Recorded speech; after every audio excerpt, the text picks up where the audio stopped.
Good morning class. देखिए हमारा आज का टॉपिक है वास्तविक संख्याएं रियल नंबर। मतलब क्लास 10th का फर्स्ट लेसन है कि वास्तविक संख्याएं रियल नंबर होती क्या है। आपको पता है कि वास्तविक संख्याएं जितनी भी परिमेय व अपरिमेय संख्याएं होती हैं उन सभी संख्याओं को क्या कहा जाता है, तो वास्तविक संख्या कहा जाता है। ये आपको पता ही होगा। तो इस लेसन में जो सबसे इम्पोर्टेंट जो टॉपिक से हमारा रहने वाला है वह है सबसे पहले यूक्लिड विभाजन की प्रमेयिका। ठीक है, यूक्लिड विभाजन की प्रमेयिका होती क्या है, तो सबसे पहले देखिए उसमें लिखा गया है कि जब दो धनात्मक पूर्णांक ए व बी दिए हों और ऐसे अद्वितीय पूर्णांक संख्याएं क्यू और विद्यमान हो, जा अर्थात A is equal to B Q plus R. जो A is equal to B Q plus R है इसे हम यूक्लिड की क्या बोलते हैं, प्रमेयिका कहते हैं। जहां आर का जो मान होगा वो या तो जीरो के बराबर होगा या जीरो से बड़ा होगा, लेकिन इसका मान हमेशा बी से क्या होना चाहिए, छोटा होना चाहिए। यानी आर का मान जीरो भी हो सकता है और जीरो से बड़ा भी हो सकता है, लेकिन यह उतना ही बढ़ेगा कि बी से बड़ा न हो। जैसे मान लीजिए कि हम कह देंगे कि कोई संख्या है ए इज इक्वल टू, जैसे मान लीजिए कि हमने कह दिया थ्री क्यू प्लस आर। तो इसमें जो आर का मान अगर हमें रखना है तो ये बड़ा होगा या बराबर होगा। या तो आर का मान हम जीरो रखेंगे या फिर एक रखेंगे या फिर दो रखेंगे। समझ में आ रही बात। मतलब देखिए अगर इसके बाद अगर हम तीन की अगर मान लीजिए चार रख दें, अगर पांच रख दें, तो देखिए ये आर हो गया, आर का मान, और ये किसका मान हो गया, बी का मान। इसकी कंडीशन क्या करे कि आर का मान या तो जीरो के बराबर, तो हम आर बराबर यहाँ पर क्या रख सकते हैं, जीरो भी रख सकते हैं। दूसरा, आर का मान जो है हम एक भी रख सकते हैं, आर का मान हम कितना रख सकते हैं, दो भी रख सकते हैं। लेकिन जब इससे अधिक रखेंगे, जैसे आर का मान अगर हम चार रखेंगे, जैसे मान लीजिए आप यहाँ पर आर का मान जीरो रखें, यानी थ्री क्यू प्लस जीरो है, तो इसमें देखिए आर का मान जो जीरो है वो तीन से छोटा है कि नहीं है, बिल्कुल है। दूसरा, अगर मान लीजिए कि थ्री क्यू प्लस आर का मान अगर हम एक रखेंगे तो ये भी तीन से क्या है, छोटा है। आर का मान अगर हम दो रख लें तो यहाँ पर ये भी तीन से क्या है, छोटा है। लेकिन यदि आर का मान अगर हम चार रख लें तो ये अब तीन से क्या हो गया, बड़ा। तो इस पर जो है यूक्लिड की प्रमेयिका लागू नहीं होगी। तो यूक्लिड की प्रमेयिका अगर लागू करनी है तो दो कंडीशन में पता होनी चाहिए। फर्स्ट क्या पता होनी चाहिए कि जो यूक्लिड की प्रमेय होती है A is equal to B Q plus R, उसमें जो आर का मान है वो या तो जीरो से बराबर होगा या जीरो से बड़ा, लेकिन वो उतना ही बढ़ेगा कि बी से छोटा रहे, यानी बी से बड़ा नहीं होना चाहिए। आखिर A is equal to B Q plus R है क्या, और यूक्लिड का प्रमेय कहाँ प्रयोग किया जाता है। तो जो यूक्लिड का प्रमेय है यह प्राय एचसीएफ ज्ञात करने के लिए प्रयोग किया जाता है। क्या ज्ञात करने के लिए, एचसीएफ। जैसे आप पढ़े पढ़े होंगे इससे पहले, एचसीएफ समझ रहे हैं, हाईएस्ट कॉमन फैक्टर मतलब मसर। एचसीएफ का मतलब क्या, मसर। आप इससे पहले जो है छोटे क्लासों में पढ़े होंगे कि एचसीएफ यानी मसो जो ज्ञात किया जाता था, उसको ज्ञात करने की कई सारी विधियां थी। जैसे आप जो भाग देकर ज्ञात करते थे, और दूसरी जो गुणनखंड करके ज्ञात करते थे, कि जो गुणनखंड करने में जो संख्याएं कॉमन मिलती थी, उभयनिष्ठ मिलती थी, उसे आप क्या बोलते थे, एचसीएफ बोलते थे। ये भी भाग विधि से ही लगेगी, लेकिन है क्या वो ध्यान से समझ लीजिए। पहले देखिए इसको हम erase कर देते हैं। जैसे ध्यान से देखिए, पहले यहाँ समझिए। जैसे मान लीजिए इसमें लिखा गया है कि a is equal to B Q plus r. देखिए लिखा गया है कि इसका प्रयोग प्राय एस से ज्ञात करने के लिए किया जाता है। देखिए a is equal to B Q plus r ये है क्या, इसमें जो a होती है वो क्या होती है, भाज्य होता है। b क्या होता है, भाजक। q क्या होता है, भागफल। r क्या होता है, शेषफल। इसमें एक चीज ध्यान दीजिएगा कि जब r का मान जीरो होगा, r का मान क्या होना चाहिए मुन्ना, जीरो। जब r का मान हमारा जीरो हो जाएगा तो जो b की वैल्यू आएगी, यानी जो भाजक का मान होगा, वही हमारा क्या कहलाएगा, एचसीएफ कहलाएगा। जैसे एक छोटा सा एग्जाम्पल से हम आपको समझाते हैं। जैसे मान लीजिए कि एग्जाम्पल्स में अगर हम कह दिया गया कि, ध्यान से देखिए, जैसे कह दें हम कि 35 व 5 का एचसीएफ यूक्लिड के नियमानुसार, ध्यान से देखिए, किसके नियमानुसार, यूक्लिड के नियमानुसार। इसमें हमें जो है दो संख्याएं दी गई हैं। क्या दी गई हैं, एक दिया गया है 35 और दूसरा क्या दिया गया है, 5। तो 35 और 5 का हमें क्या ज्ञात करना है, एचसीएफ ज्ञात करना है। तो सबसे पहले आपको एक चीज ध्यान देनी होगी कि 35 व 5 में बड़ी संख्या कौन है और छोटी संख्या कौन है। क्योंकि इसमें एक कंडीशन और भी ध्यान देनी चाहिए हमें, क्या कि इसमें ए जो है वो हमेशा बड़ा होना चाहिए, किससे, बी से। भाई आपको पता है कि 2 व 10, अगर इन दोनों में अगर भाग देना है तो 2 से 10 में भाग देंगे, यानी 10 जो है ये बड़ा होगा किससे, 2 से। तो जो बड़ी संख्या होगी वो किसका मान होगा, ए का। और जो छोटी संख्या होगी यह किसका मान होगा, तो बी का मान होगा। अब यहाँ से अगर हम ध्यान से अगर देख लेते हैं तो 35 व 5 में बड़ा कौन है, तो 35 5 में बड़ा कौन सा होगा, तो 35 बड़ा है। और ये किससे बड़ा है, 5 से। किससे बड़ा है, 5 से। यानी जो 35 है वह किसका मान होगा, ए। और जो 5 होगा किसका मान होगा, बी का। अब ध्यान से देखिए, ए इज ग्रेटर देन किससे होगा, बी से बड़ा होगा। अब इसे अगर यूक्लिड की प्रमेयिका में अगर रखना है तो सबसे पहले इसमें ले जाकर रख लीजिए आप। तो देखिए हम रखेंगे तो क्या हो जाएगा, ए का मान कितना हो जाएगा 35, बी का मान कितना हो गया बाबू 5 हो गया। अब कह रहा है कि क्यू, क्यू हमारा क्या है, भागफल, यानी 5 से 35 में क्या किया जाएगा, भाग दिया जाएगा। यहाँ से देखिए 35 को हम डिवाइड कर रहे हैं किससे, 5 से। तो 5 साथ कितना हो गया मुन्ना, 35 हो गया। ये दोनों आपस में कट गए। शेषफल आर का मान कितना हो गया 0, बी का मान कितना 5, ए का मान कितना है 35 और क्यू का मान कितना हो गया भागफल 7। तो 5 गुणे 7, 5 सात है 35 प्लस आर का मान क्या हो गया 0। कंडीशन क्या कहा है कि जब r इज इक्वल टू 0 होगा तो जो b का मान होगा वही हमारा क्या होगा, HCF होगा। बिल्कुल सही लिखेंगे, चूंकि इसमें ध्यान दीजिएगा, चूंकि यहाँ पर r इज इक्वल टू कितना हो गया 0। तुलना कर लीजिए, जैसे a is equal to B Q plus r में r का मान हमारा कितना हो गया मुन्ना 0 हो गया। तो b बराबर कितना है 5, यानी जो 5 है यही इसका क्या कहलाएगा, HCF। समझ में आ रहा है क्या करना है। यूक्लिड की विभाजन की प्रमेयिका बहुत ही इजी है, बस समझने की देरी है। देखिए दो संख्याएं जो दी रहती हैं उसमें जो बड़ी संख्या होती है किसका मान होता है, ए का। जो छोटी संख्या किसका मान होती है, बी का। क्यू हमारा क्या होता है, तो क्यू हमारा भागफल है। आर क्या है हमारा शेषफल। तो भागफल और शेषफल जानते हैं कि किसी जिस संख्या से भाग दें तो उसे क्या बोलते हैं, भाजक। जिसमें भाग दिया जाता है उसे क्या बोलते हैं, भाज्य। जितनी बार भाग गए उसे क्या बोलेंगे, भागफल, और जो बच गया उसे क्या बोलेंगे, शेषफल। अगर मान लीजिए कि कोई संख्या में इसमें हमने तो भाग दिया है एक ही बार में, तो शेषफल कटकर क्या हो गया है, 0 हो गया है। मान लीजिए कुछ ऐसी संख्याएं दे दी गई कि उसमें अगर भाग देंगे तो वह 0 न हो, तो उसकी क्रम को कैसे बढ़ाते हैं, ये चीज समझ में आ गई होगी। ठीक है, चलिए देखिए यहाँ पर मान लीजिए एक छोटी संख्या और हम पढ़ लेते हैं। एक मिनट रुकिए थोड़ा। जैसे मान लीजिए कि संख्या इस प्रकार से हो गई, सपोज दैट, जैसे मान लीजिएगा दूसरी संख्या, ध्यान समझिए पहले। जैसे मान लीजिए हमने कह दिया एग्जांपल्स के लिए, जैसे कि मान लीजिए कि 12 व 12 व मान लीजिए मान लीजिए 58 है का HCF ज्ञात कीजिए यूक्लिड के नियमानुसार। यहाँ से देखिए 12 और किसका ज्ञात करना है, हमें 58 का HCF ज्ञात करना है। तो इसमें अगर ध्यान से देखें आप तो बड़ी संख्या कौन सी है 58, छोटी संख्या कौन सी 12, यानी इसमें 58 ये ग्रेटर देने किससे 12 से।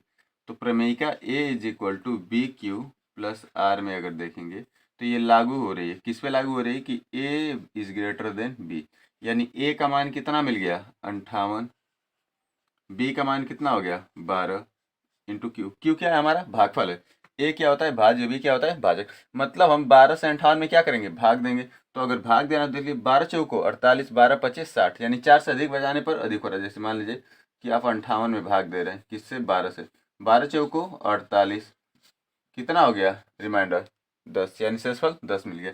भागफल कितना गया 4, तो ये हो गया 4 अब प्लस 12 चौको 48, 48 और 10 58, तो शेषफल कितना हो गया 8। अब देखिए यहाँ पर r का मान 0 हमारा नहीं है, तो इसमें करना क्या है कि पुनः एक बार लिखेंगे। देखिए पुनः इन संख्याओं में देखेंगे कि इसमें सबसे बड़ी संख्या कौन है और छोटी कौन है। तो पुनः भाजक 12 व शेषफल 10 में प्रमेयिका से, ध्यान दीजिए हमें इस प्रमेयिका का प्रयोग तब तक करना है जब तक कि r का मान क्या ना हो जाए, 0 ना हो जाए। अब इसमें अगर पुनः अगर हम कर रहे हैं तो ध्यान दीजिएगा, अब 12 और 10 में अगर करेंगे तो अब जो है 12 और 10 में बड़ा कौन है, यानी 12 और 10 में बड़ा कौन है 12। अब भाग किस में दिया जाएगा 12 में। अब भाग किससे देंगे 10 से भाग देंगे। तो 10 दूनी के 20 अधिक हो रहा है, तो भाग कितनी बार जाएगी केवल एक बार। तो 10 से कम है 10 और 2 जोड़ लेंगे तो कितना होगा 12। अरे भाई देख लीजिए हम 12 है डिवाइड किसे कर रहे हैं अब 10 से, 10 से कम है 10 हो गया। अब जानिए भागफल कितना हो गया 1, यानी क्यू का मान 1, आर का मान 2, बी का मान सॉरी ए का मान, बी का मान 10 और ए का मान 12। अब यहाँ से अगर हम कर लेते हैं, अब जो है पुनः देखिए अभी भी आर का मान 0 नहीं है। अब पुनः क्या करेंगे, अब जो है लेंगे फिर दोबारा, तो इसमें अब किस में लेंगे 10 व 2 में, यानी भाजक जो भाज्य होता है उसको हमेशा छोड़ते जाते हैं। अब पुनः संख्या 10 व 2 में। भाई 10 हमारा क्या है, भाजक, और 2 क्या है, शेषफल। बार बार उसको हम लिखेंगे नहीं। अब यहाँ से अगर देख लेंगे तो अब 10 को डिवाइड करिए, किससे डिवाइड करते हैं 10 को हम लोग, 2 से डिवाइड करते हैं। 2 पाँचे 10, शेषफल क्या हुआ, 0। देखिए 2 से हमने 10 को भाग दिया, 2 पाँचे 10, शेषफल क्या हो गया हमारा, 0। अब अगर यहाँ पर अगर आप देखें ध्यान से, तो अब इसमें आर का मान क्या हो गया है, 0 हो गया है। आर का मान क्या हो गया मुन्ना, 0 लिखेंगे। चूंकि इसमें अगर हम ध्यान देंगे तो आर का मान क्या हो गया, 0। तो तुलना करेंगे A is equal to B Q plus R से। तो यहाँ से बी का मान कितना दिख रहा है, 2, यानी बी इज इक्वल टू जो 2 है, यही इसका क्या कहलाएगा मुन्ना, एच सी एफ कहलाएगा। क्या कहलाएगा, एच सी एफ कहलाएगा। समझ में आ रही बात।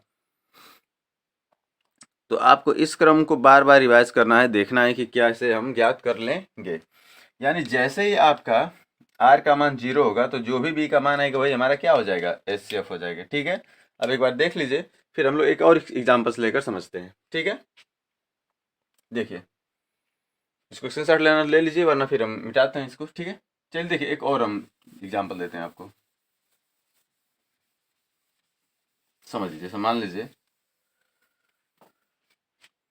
जैसे कह दिया गया, जैसे मान लीजिए हमने कह दिया कि 25 व जैसे मान लीजिए 55 का यूक्लिड के नियमानुसार एच सी एफ ज्ञात कीजिए। H C F find out कीजिए। क्या ज्ञात करना है, H C F. H C F समझ रहे हैं, मौसा। ठीक है, तो देखिए करना क्या है इसमें आपको, कि सबसे पहले देखना है कि a is equal to B Q plus r में, यानी a is equal to B Q plus r. भाई यूक्लिड की प्रमेय यही होती है। इसमें आपको सबसे पहले पता होना चाहिए कि a is greater than b, और r का मान या तो 0 से बड़ा होगा या 0 के बराबर, लेकिन हमेशा b से क्या होना चाहिए, छोटा होना चाहिए। भाई आपको पता है कि शेषफल हमेशा भाजक से क्या होता है, छोटा होता है। अगर बड़ा होगा तो भाग एक बार और चली जाती है। तो इसमें अगर आप ध्यान से देखेंगे तो सबसे पहले क्या लिखा गया है कि जो 25 है और 55 है, इन दोनों में बड़ा कौन सा है, तो 55 बड़ा है किससे, 25 से। तो जो बड़ा है वो किसका मान होता है, ए भाज्य, और जो छोटा तो उसे क्या बोलते हैं, बी। अब 55 में भाग अगर हमें देना है, किससे भाग देना है, तो 25 से भाग देना है। कितनी बार जाएगी भाग, 2 बार। 25 दूनी 50, 50 और 5 55। ऐसा नहीं समझ में आ रहा तो भाग दे दीजिए।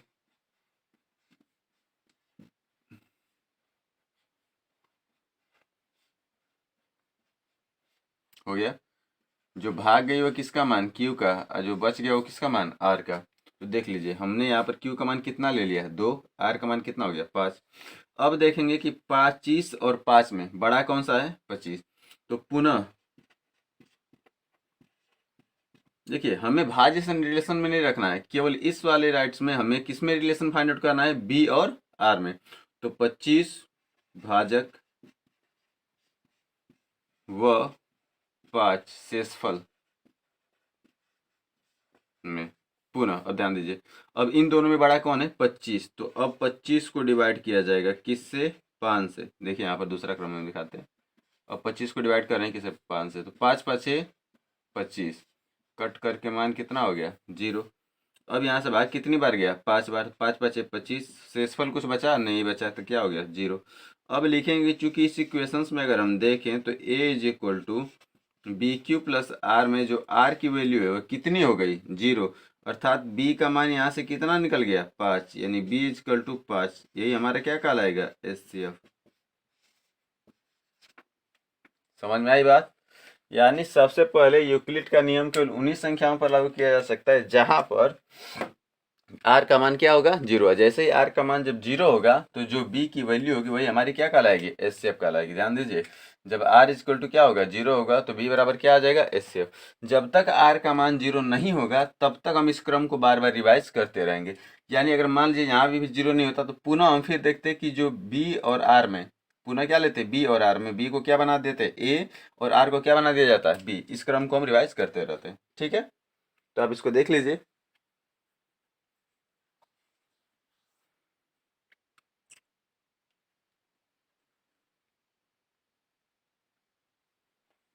चलिए हम लोग आगे चलते हैं, इसको मिटा देते हैं। ठीक है, अब देखिए आगे एक बार और।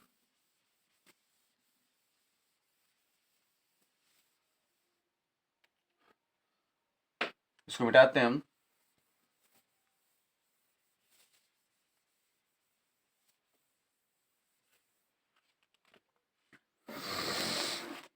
तो ध्यान दीजिए, कुछ और भी चीज़ें जो है हमें पूछा जाता है। जैसे मान लीजिए कि कह देगा कि दिखाइए कि धनात्मक विषम पूर्णांक, जैसे मान लीजिए कि प्रश्न में कह दिया कि दिखाइए, ध्यान दीजिए कह दिया कि दिखाइए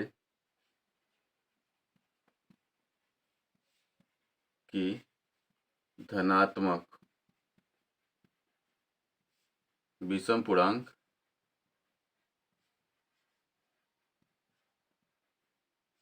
धनात्मक विषम पूर्णांक 4q+1 4q+5 sorry 4q+3 4q+3 के रूप का होता है,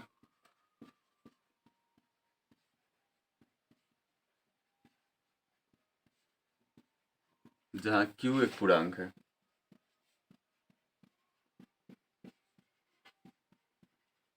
जहाँ q एक पूर्णांक संख्या है।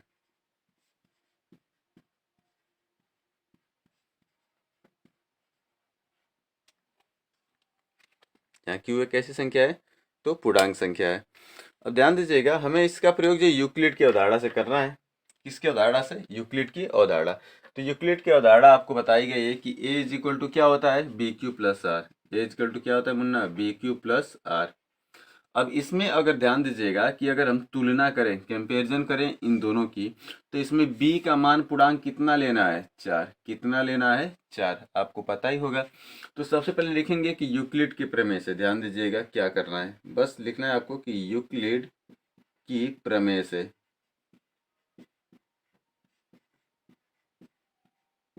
ए इक्वल टू क्या लेंगे, बी क्यू प्लस आर में, ध्यान दीजिएगा b का मान कितना रखेंगे, 4। b का मान कितना रखेंगे, 4। जब b का मान 4 हमने रखा, तो चूंकि प्रमेय हम जानते हैं, चूंकि इस स्थिति में जो r होगा वो या तो 0 होगा या फिर 0 से बड़ा होगा, लेकिन ये हमेशा b से क्या होना चाहिए, छोटा। तो इस कंडीशन में जो r का मान होगा, ध्यान दीजिएगा, अब b का मान कितना लिया गया, 4, यानी जो r का मान होगा वो या तो 0 लेंगे या 0 के बराबर या 0 से बड़ा, लेकिन उतना ही बड़ा होना चाहिए कि 4 से क्या हो जाए, छोटा हो जाए। 4 से क्या हो जाए, छोटा। तो अगर इस क्रम को व्यवस्थित करेंगे तो चूंकि, ध्यान दीजिएगा क्या लिखेंगे कि चूंकि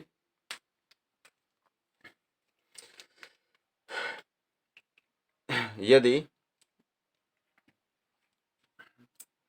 ध्यान दीजिए, चूंकि यदि a is equal to B Q plus r में हमने b का मान कितना लिया है, 4, तो अगर 4 रखते हैं तो ये क्या हो जाएगा, 4q प्लस आर।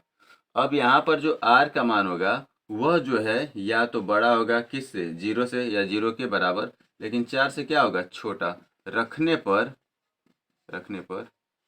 हमें जो है संख्याएं क्या क्या मिलेंगी, ध्यान दीजिएगा, जो संख्याएं होंगी कौन कौन सी होंगी, तो पहला हो जाएगा 4q प्लस आर बराबर 0, तो 4q केवल मिलेगा। दूसरा 4q प्लस कितना हो जाएगा, 1 होगा। आर क्यू बराबर 4q प्लस कितना हो जाएगा, 2 हो जाएगा। फिर 4q प्लस कितना हो जाएगा, 3। ये हमें संख्याएं कैसे मिल रहे हैं, हमने r का मान क्या रखा है, 0। भाई कंडीशन क्या कर रहा है कि या तो 0 होगा या फिर 0 से बड़ा, तो r बराबर क्या रखा हमने, 0। फिर r बराबर कितना रखा है, 1। r बराबर क्या रखा है, 2। r बराबर कितना रखा, 3। अब 3 से जब बड़ा रखेंगे हम या इसके बराबर रखेंगे, तो कंडीशन क्या कर रहा है कि 4 के बराबर नहीं होना चाहिए, कभी भी होना तो 4 से क्या होना चाहिए, छोटा होना चाहिए, यानी b के मान से छोटा। तो भाई 4 से छोटा कितना होगा, 3। संख्याएं प्राप्त होती हैं,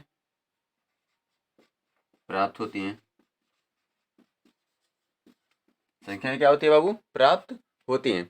अब इसमें पूछा गया है कि विषम पूर्णांक, तो चूंकि a अगर एक विषम पूर्णांक होगा, चूंकि हमें जो है a की वैल्यू क्या होनी चाहिए, a एक विषम पूर्णांक होगा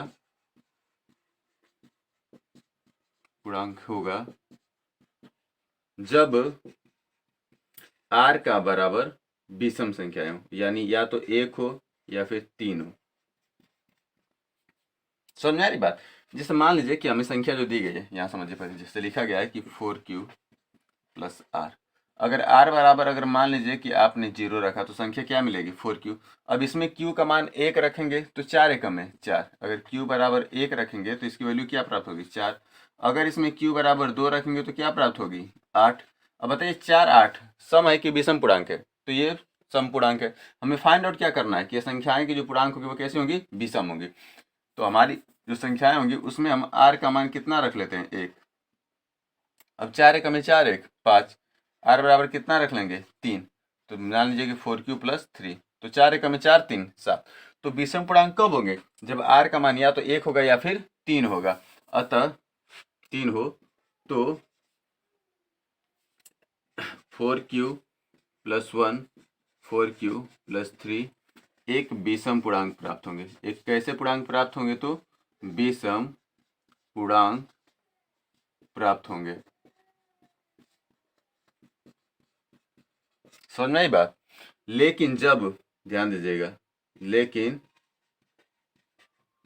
जब r का मान आप 0 या 2 रखेंगे, 0 और क्या रखेंगे, 2, तो हमें पूर्णांक क्या प्राप्त होगा, 4q, और एक प्राप्त होगा 4q प्लस 2 होगा।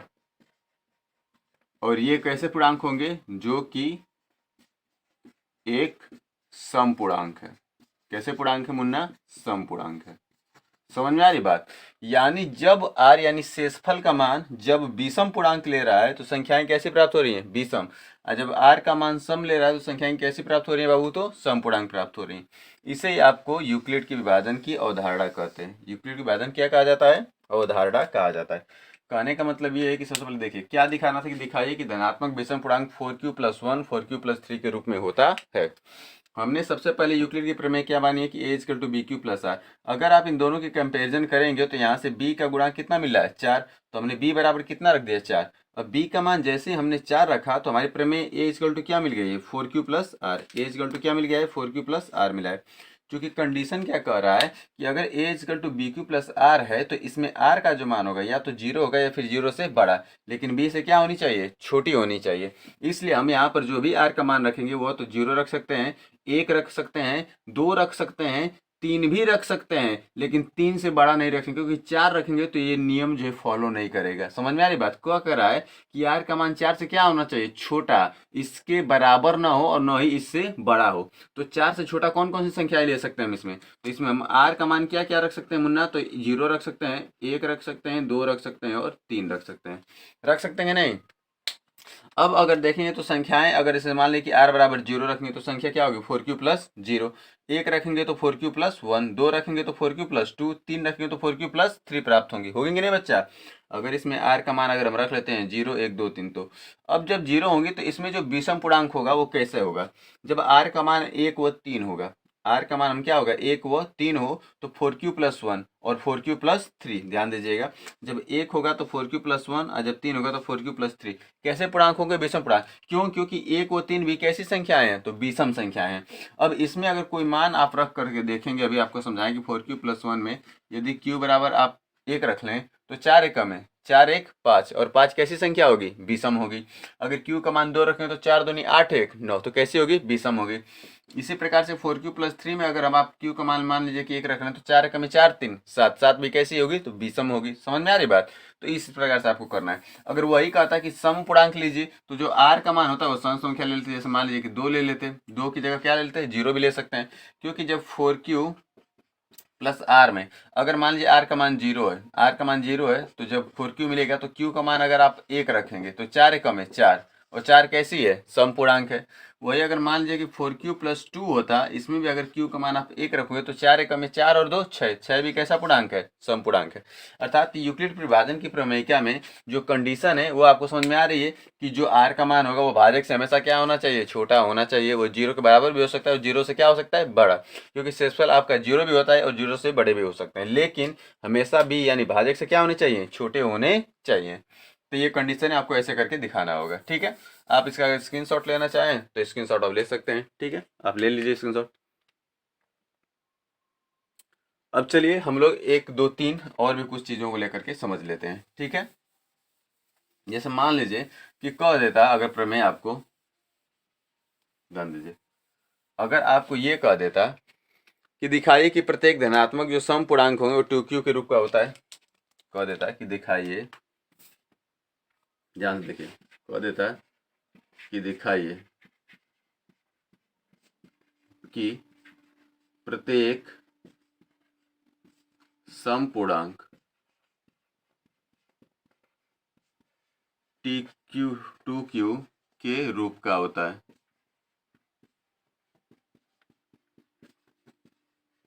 होता है, कोई दिक्कत? तथा प्रत्येक विषम पूर्णांक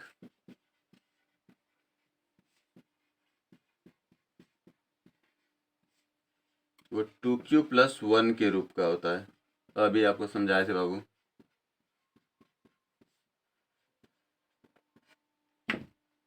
सबसे पहले करना क्या है, आपको ध्यान दीजिएगा, हमें कहा क्या है कि इसका जो पूर्णांक है वो किस प्रारूप का है, तो 2q प्रारूप का है। तो सबसे पहले लिखेंगे कि यूक्लिड की अवधारणा से, किसकी अवधारणा से, यूक्लिड। क्या बताया गया यूक्लिड की अवधारणा में कि a=bq प्लस क्या होना चाहिए, r होना चाहिए। इसमें जो मान है आपका वो ध्यान दीजिएगा कि r ये या तो 0 के बराबर या 0 से बड़ा, बट हमेशा b से क्या होना चाहिए, छोटा होना चाहिए। अब इसमें जब b का मान हम पूर्णांक की तुलना कर लेंगे तो q का गुणांक 2 है, तो b का मान भी कितना रख लेंगे, 2 रखने पर, क्या करने पर, 2 रखने पर। अब ध्यान दीजिए, जैसे आपने b का मान 2 रखा तो कंडीशन क्या कह रहा है कि अब जो r का मान होगा, किसका मान मुन्ना, तो जो अब r का मान होगा वह b से छोटा, यानी b का मान कितना मान है, 2, तो 2 से क्या होना चाहिए, छोटा, लेकिन 0 के बराबर या 0 से क्या होना चाहिए, बड़ा। अर्थात हम कह सकते हैं कि जो r होगा इसका मान 2 से छोटा क्या रखा जा सकता है, 0, उससे बड़ा क्या रख सकता है, 1। अब इससे बड़ा 2 रख सकते हैं, नहीं रख सकते, क्योंकि कंडीशन क्या है कि b यानी भाजक से छोटा होना चाहिए, यानी 2 से छोटा क्या होगा, 0 और 1, 2 हमारा नहीं होगा। अब इसमें जब लिखेंगे कि चूंकि a=bq+r में b बराबर कितना, 2, तो कंडीशन हो जाएगी b बराबर 2, तो ये हो जाएगी 2q+r, हो जाएगा। समीकरण नंबर क्या मान लेते हैं, 1। अब इसमें कह रहा है कि जो r का मान था वो या तो 0 के बराबर था या 0 से बड़ा, लेकिन 2 से क्या था, छोटा। तो इसमें 3 कंडीशन, सबसे पहले r बराबर क्या मिलेगी, 0 पर, r बराबर क्या, 0 पर। तो जब r का मान आप 0 रखेंगे तो हमारी संख्या क्या प्राप्त हो जाएगी, a का मान क्या प्राप्त होगा, तो 2q प्लस r बराबर 0, r बराबर 0 अर्थात संख्या क्या मिल गई हमें, 2q मिल गई। दूसरी कंडीशन, जब r बराबर क्या रखेंगे, 1, भाई 2 से छोटी संख्या कौन सी, 2 ही है, एक 0 और एक क्या है, 1।